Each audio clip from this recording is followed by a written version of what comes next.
Quais são as organizações que promovem terapias de conversão sexual no Brasil? Por Mariama Correia, publicado por Agência Pública em 26 de janeiro de 2024. Filho e neto de pastores. Betuel, 23 anos. Foi coagido a participar de cultos de libertação da Igreja Quadrangular quando contou aos pais que era gay, aos 12 anos. Tentavam expulsar demônios de mim. Eu era coagido a ir aos cultos com frequência e participar de encontros com Deus, onde você precisava ficar 3 dias em silêncio. Tudo para tentar mudar minha orientação sexual. O que mais dói é a homofobia da própria família, contou.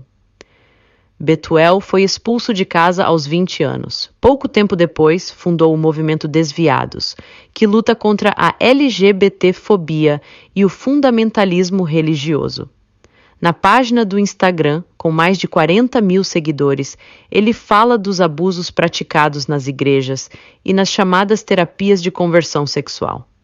Somos procurados por pessoas LGBTs que passaram por essas terapias. Muitas estão tão machucadas que nem se sentem confortáveis para falar com um psicólogo. Por se identificarem com a minha história, terminam compartilhando depoimentos, relata. O fundamentalismo religioso que atravessou a história de Betuel é o principal combustível dos grupos e organizações que promovem as chamadas terapias de conversão sexual no Brasil. Um relatório do Projeto Global contra o Ódio e o Extremismo, GPAHE, no inglês, ao qual a agência pública teve acesso com exclusividade, mostra que essas organizações estão ativas e se articulam em uma grande rede que distribui seus conteúdos na internet, quase sem interferência das plataformas. As práticas de conversão sexual não têm respaldo científico e são proibidas no Brasil por resoluções do Conselho Federal de Psicologia. O Brasil tem uma rede grande e muito ativa de terapia de conversão em mídias sociais, que, segundo nossa estimativa, quase não recebe moderação. Esperamos poder trabalhar com as empresas de redes sociais para remediar parte desta situação, uma vez que o conteúdo é obviamente violador, diz a cofundadora da GPAHE, Wendy Via, que liderou o estudo. Ela observa que, ao longo da pesquisa, notou uma falta significativa de recursos voltados para apoiar quem procurava ajuda. Por exemplo, ao pesquisar os vários termos relacionados à terapia de conversão, não apareceram resultados confiáveis para recursos para prevenção de suicídio, falta de moradia, aconselhamento. Diz, a Pública questionou o Google, a Meta e o YouTube, que estão entre as plataformas citadas, sobre a moderação desses conteúdos. A Meta informou por nota que não permite discurso de ódio em suas plataformas, e os padrões da comunidade proíbem qualquer conteúdo que ataque pessoas com base em suas características. Disse ainda que revisa conteúdo por meio da combinação de tecnologia de inteligência artificial e equipes humanas. E incentiva as pessoas a denunciarem conteúdos e contas que acreditem violar nossas políticas através das ferramentas disponíveis dentro dos próprios aplicativos. Não obtivemos resposta do Google e do YouTube até a publicação. O estudo da GPAHE mostra que as organizações que promovem terapias de conversão sexual no Brasil geralmente estão ligadas a uma igreja e se conectam para promover eventos e conteúdos. Elas produzem cursos, aulas e aconselhamentos, alguns deles pagos, que abordam a homossexualidade como um pecado que precisa ser curado, e reprimem identidades de gênero, a exemplo do seminário online da entidade evangélica missionária internacional JOCUM, Jovens com uma Missão, chamado SOS Sexualidade. As aulas custam R$ 1.200 e, entre outros conteúdos, abordam identidades trans e travestis como uma disfunção sexual. Algumas organizações, como o Ministério Libertos por Deus, de São Paulo, do pastor Flávio Amaral e da missionária Andréia Castro, disseminam Discurso transfóbico nas redes sociais. Flávio, que se apresenta como ex-travesti, liberto da homossexualidade, faz campanhas de arrecadação para custear tratamentos e cirurgias de destransição de pessoas trans que teriam se arrependido. Em março de 2023, o pastor Flávio esteve no Congresso Nacional, com um grupo de pessoas que teriam se arrependido da transição de gênero. Ele foi recebido pelo deputado federal Nicolas Ferreira, do PL de Minas Gerais, que já foi condenado por falas transfóbicas. Na ocasião, o parlamentar pediu apoio para uma vaquinha que iria ajudar o grupo a voltar ao sexo original e ter seu corpo conforme eles nasceram. A reportagem procurou o pastor, que não respondeu até a publicação. Parte 1. Quem são as lideranças da cura gay no Brasil?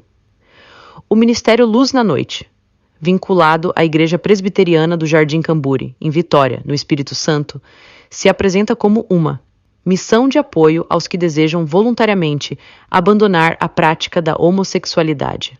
O site oferece cursos online e gratuitos sobre sexualidade, com vídeos no YouTube. Um dos módulos aborda ideologia de gênero, uma narrativa que se tornou comum entre grupos ultraconservadores no Brasil, contra o avanço de direitos LGBTQIA+. Em outro módulo chamado Teologia para a Sexualidade, a ementa salienta os gêneros como ideia de Deus e não um acidente da evolução. O Luz da Noite foi fundado em 2001 pela advogada cristã Débora Fonseca e Cunha, Hudson de Lima Pereira, Cristine Pereira Viana e Lenildo Viana, com foco na evangelização de travestis, prostitutas e garotos de programa. No mesmo ano do lançamento, o Luz da Noite organizou um grande seminário sobre homossexualidade, reunindo algumas das principais lideranças da cura gay no Brasil. O evento foi realizado com a Exodus Brasil, vinculada à organização internacional evangélica Exodus Global Alliance. A Exodus atuava como uma grande mobilizadora de igrejas, missionários, políticos e psicólogos para promover terapias de conversão sexual no Brasil, como mostrou uma série de reportagens da Pública. Embora a organização internacional tenha comunicado seu fechamento em 2013, depois de uma série de denúncias de abusos, ela continuou atuando em outros países, tendo grande foco nas operações da América Latina. Uma das fundadoras brasileiras da Exodus, a psicóloga Rosângela Justino, que também foi coordenadora do Ministério Luz na Noite, teve seu registro cassado em 2022 por defender práticas de cura gay. Em 2019, ela chegou a participar de um encontro com a senadora Damares Alves, republicanos do Distrito Federal, enquanto a parlamentar ainda era ministra da Mulher, da Família e dos Direitos Humanos do governo Bolsonaro.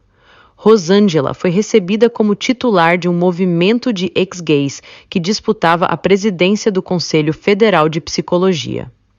A Exodus Brasil anunciou o encerramento de suas atividades em fevereiro de 2023, mas seus ex-diretores continuaram atuantes. Andréa Vargas, que representava a organização no Brasil, por exemplo, continua oferecendo cursos sobre sexualidade na internet. Ela defende que pessoas homossexuais devem reprimir seus desejos para viver uma vida casta ou um relacionamento heterossexual.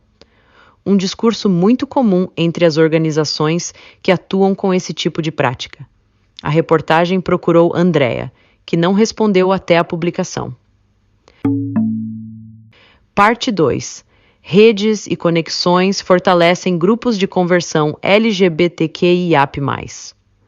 As organizações que promovem com as terapias de conversão sexual no Brasil se conectam por serem lideradas pelas mesmas pessoas e também pela formação de parcerias que ajudam a promover os conteúdos umas das outras. O Ministério Luz na Noite, por exemplo, tem parcerias com outros grupos que promovem cura gay e discursos transfóbicos no Brasil, como o Missões Avalanche, liderada por Andréa Vargas, a Jocum e a Primeira Igreja Batista de Jardim Camburi. a primeira igreja batista é responsável pelo programa Bússola de Sexualidade, do palestrante evangélico Saulo Navarro, e tem a psicóloga Deusa Maria Avelar entre seus membros. Deusa é uma forte ativista do movimento ex-gays do Brasil. Ela foi vice-líder na chapa que disputou a presidência do Conselho Federal de Psicologia, junto com Rosângela Justino, e foi recebida pela ex-ministra Damares Alves. Outros grupos como o Movimento SER, liderado por David Ricker, A Paz com Deus, de Willy Torrecin, e o Ministério Calvário Sexualidade, de Juliana Ferron, são citados no relatório do projeto Global contra o Ódio e o Extremismo, como ativas promotoras de terapias de conversão sexual na internet brasileira que estão em atividade, promovendo eventos, cursos e conteúdos online sobre o tema. Muitas dessas organizações estão ligadas a grupos internacionais com atuação no Brasil, como a própria ISODUS, a Joel 225 International, a Courage Encourage International, a Brothers Roadi e a NARTH, Association for Research and Therapy of Homosexuality, em português, Associação para a Pesquisa e Terapia da Homossexualidade.